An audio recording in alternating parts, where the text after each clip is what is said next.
Halo teman-teman, Assalamualaikum warahmatullahi wabarakatuh. Welcome back to my channel teman-teman. Apa kabar teman-teman semua?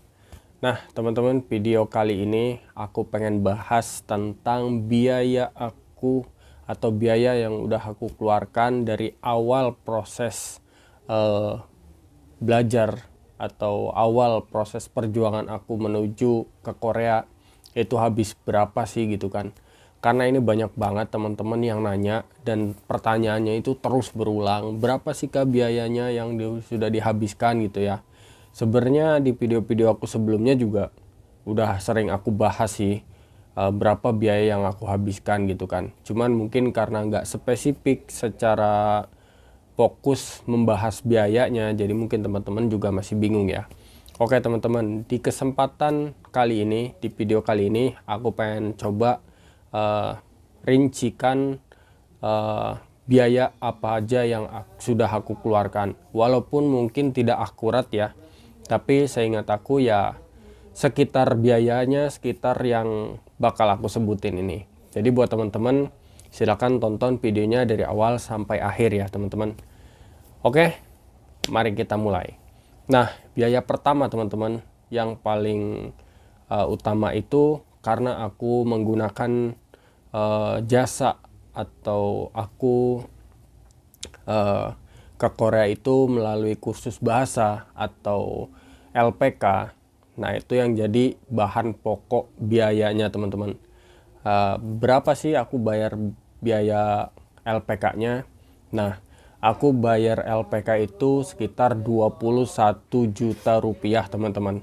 Nah itu hanya untuk biaya pendidikannya aja teman-teman. Hanya untuk biaya pendidikan 21 juta rupiah. Nah itu udah termasuk asrama. Jadi aku emang tinggal di asrama gitu ya. Terus kita dapat jatah makan. Waktu itu aku masih dapat jatah makannya itu 3 kali sehari. Terus itu aku belajar selama dari akhir 2018 sampai ke bulan 7. Enggak sih sebenarnya, enggak sampai bulan 7 karena aku ada jeda juga waktu itu 2 bulan aku pulang karena ujian aku masih lama. Jadi itu aku dari akhir bulan 2018 sampai Maret 2019 itu karena udah mau ujian gitu ya. Ya sekitar mungkin 5 bulan atau 6 bulanan lah teman-teman di LPK. Nah itu kan kita masih butuh jajan juga ya teman-teman. Kayak kalau istirahat suka nyemil gitu, apalagi kalau seumpama waktunya libur. Karena kan aku jauh, jadi aku nggak pulang teman-teman, aku stay tetap di asrama gitu kan. Cuman kita nggak dapat makan, jadi otomatis kita beli makan di luar. Nah kalau dihitung-hitung ya selama berapa bulan itu mungkin bisa dibilang sekitar 5 jutaan mungkin aku bisa mengeluarin biaya di luar biaya LPK ya teman-teman. Jadi yang biaya LPK 21 juta, terus biaya makan aku selama libur juga gitu kan. Nah itu mungkin sekitar 25 juta atau lebih teman-teman. Karena kan kadang kita juga motokopi buku, kosakata gitu kan. Nah itu untuk LPK dan ininya teman-teman. Nah terus setelah kita selesai mungkin yang aku ingat itu harus bayar buat paspor. Itu pembuatan paspor itu sekitar 350.000 teman-teman. Nah cuman karena waktu itu aku sangat beruntung. Kenapa? Karena tahun 2019 pembuatan paspor yang baru pertama kali pengen buat paspor dan itu lewat G2G, maksudnya ikut program G2G Korea gitu ya. Sebenarnya semua G2G sih kayaknya. Itu digratiskan teman-teman. Jadi itu berkurang, alhamdulillah. Tapi mungkin kalau buat teman-teman yang mungkin mau ikut proses sekarang dan harus bayar, itu biayanya mungkin sekitar 350 ribuan teman-teman. Oke, mungkin lanjut lagi ke biaya warawiri teman-teman. Nah kenapa aku masukkan, karena biaya warawiri ini terlihat kecil Tapi kalau sebenarnya kalau dihitung-hitung itu cukup banyak teman-teman. Dan mungkin ya itu sebenarnya balik lagi sih, tergantung tempat atau lokasi teman-temannya, dekat atau enggak ke lokasi yang biasa sering teman-teman bolak-balik gitu ya. Kalau aku kebetulan dari tempat aku itu semuanya jauh, jadi itu memakan biaya yang enggak sedikit. Nah, aku tulis di sini sekitar 3 juta, padahal ini bisa aja lebih teman-teman. Terus biaya kedua psikotes. Nah, psikotes ini juga lumayan teman-teman. Itu biayanya sekitar Rp255.000. Nah, waktu itu aku udah buat di tahun 2019. Cuman karena ditunda, karena tahun 2020 itu harusnya aku berangkat ke Korea, tapi karena ada corona, jadi ditunda. Nah, aku harus buat lagi teman-teman. Pas di saat aku dapat panggilan prelim kedua, otomatis itu jadi double. Nah, 255.000 dikali 2 itu udah 500 ribuan teman-teman ya. Terus lanjut lagi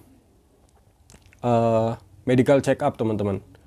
Medical check up itu aku waktu di LPK, waktu untuk pendaftaran ujian itu kita bayar 900.000 teman-teman. Ya aku nggak tahu kalau di luaran sana aku nggak tahu biayanya berapa. Cuman waktu itu aku bayar sekitar 900.000 rupiah teman-teman. Habis itu waktu prelim pertama itu bayar hotel sekitar 900.000. Terus untuk pengajuan visanya sekitar 1.100.000 teman-teman. Nah itu udah memakan lumayan banget. Dan kemarin ketika panggilan kedua, pengajuan visa kedua, aku juga harus bayar lagi. Cuman alhamdulillah yang kedua itu sebagiannya ada yang kembali teman-teman. Jadi tetap bayar tapi nggak full gitu.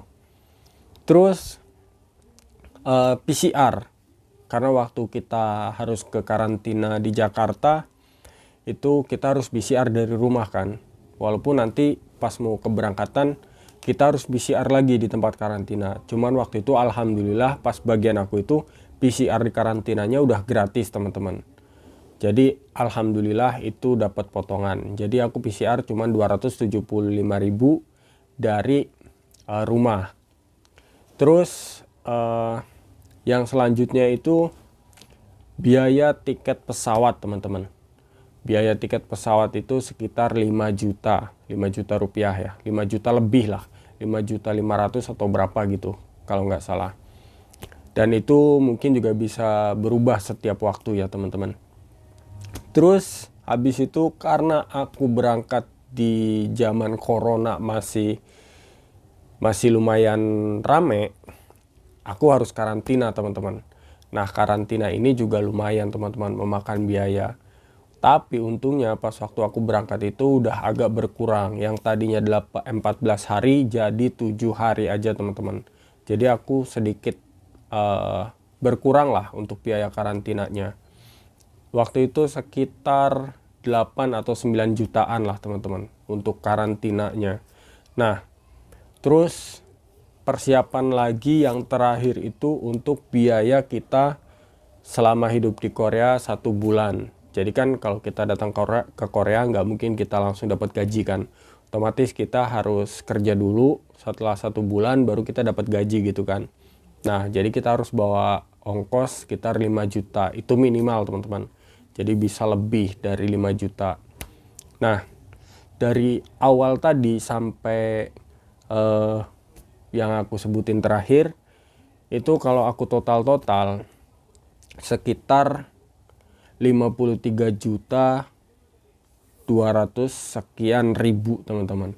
Nah itu bisa juga aku salah, entah itu bisa lebih banyak dari yang aku sebutin karena aku udah agak-agak lupa apa aja yang udah aku lewatin gitu kan. Terus atau mungkin juga lebih murah karena mungkin ada yang aku hitung lebih gitu kan.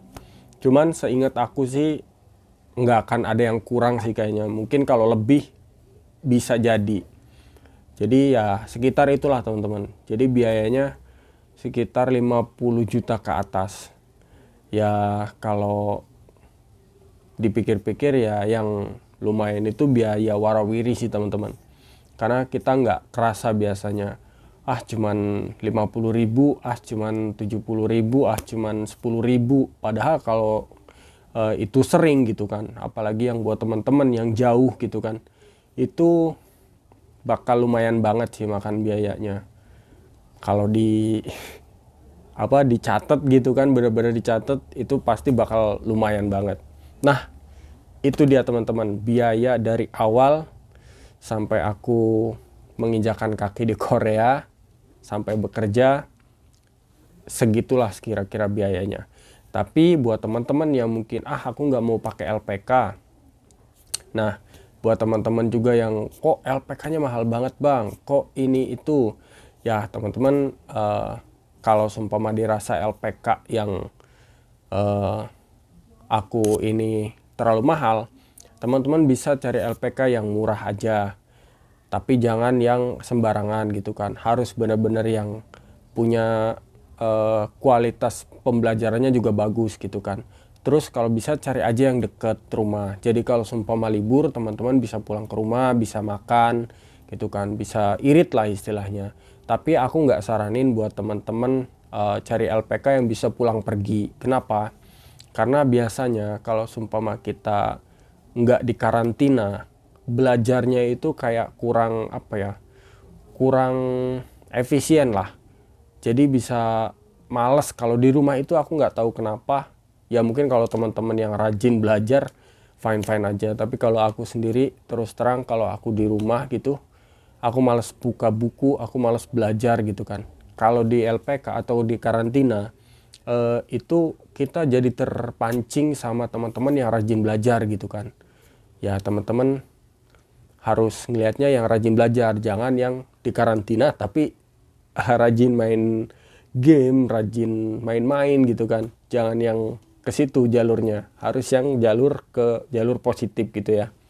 Nah jadi aku nggak saranin buat teman-teman cari LPK yang bisa pulang pergi gitu. Walaupun dekat, ya sebisa mungkin teman-teman stay aja di karantina sama yang teman-teman yang ada di situ. Jadi teman-teman fokus belajar gitu. Jadi pembelajarannya juga bisa maksimal. Nah itu aja mungkin teman-teman videonya. Jika ada pertanyaan boleh silahkan tulis saja di kolom komentar. Atau mungkin seperti biasa follow akun Instagram aku. Nanti aku bakal buka Q&A juga di sana. Teman-teman bisa tanya juga di sana. Oke, terima kasih teman-teman. Mudah-mudahan ini sudah nggak menjadi pertanyaan lagi ke depannya. Terima kasih yang sudah menonton. Wassalamualaikum warahmatullahi wabarakatuh.